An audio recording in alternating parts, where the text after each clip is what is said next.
Hello viewers, the way of success में आपका स्वागत है। मैं प्रियंका आपके लिए हिंदी के नोट्स लेके आई हूँ।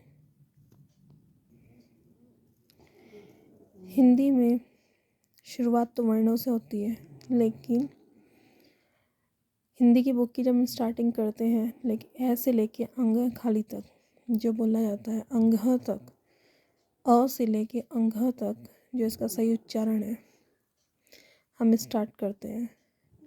और ये अ से लेकर और अंग तक हमारी जो होती है मात्राएं निकलती हैं। अ से लेकर औ तक जो होता है हमारा स्वर होते हैं, और इन स्वरों से ही मिलकर मात्राएं निकलती हैं, यानी कि मात्राएं बनती हैं।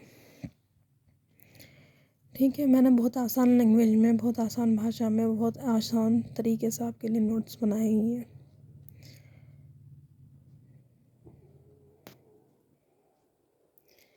वर्ण वो ध्वनि होती है जिससे हम अपनी बात दूसरे तक पहुंचा सकते हैं, यानी कि एक व्यक्ति से दूसरे व्यक्ति तक अपनी बात पहुंचाने के लिए हम जिस ध्वनि का उपयोग करते हैं उसे हम वर्ण बोलते हैं।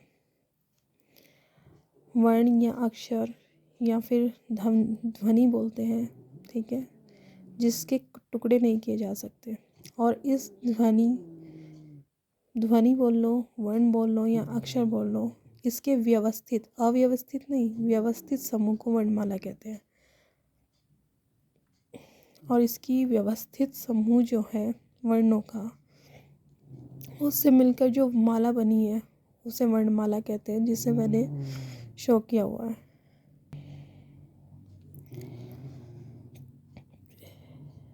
या बोल लो भाषा की सबसे छोटी इकाई जो होती है वो वर्ण कहलाती है, अक्षर कहलाती है, या ध्वनि कहलाती है, ध्वनि कहलाती है।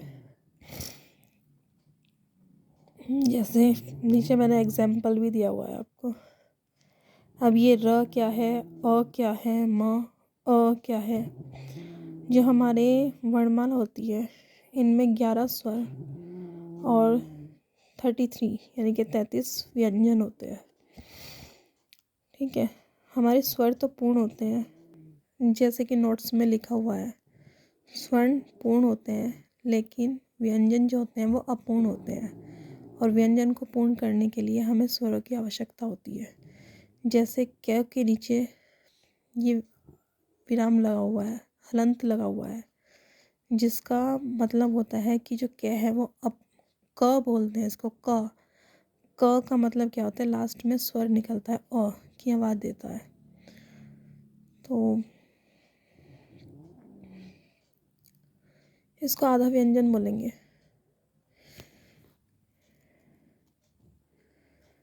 शब्द, दो या दो से अधिक अक्षरों के मेल को शब्द बोलते हैं, यानी कि दो या दो से अक्षरों से मिलकर, या दो या दो से अधिक अक्षरों से मिलकर, या उनके व्यवस्थित समूह से मिलकर जो चीज़ निकल के आती है उसे शब्द बोलते हैं।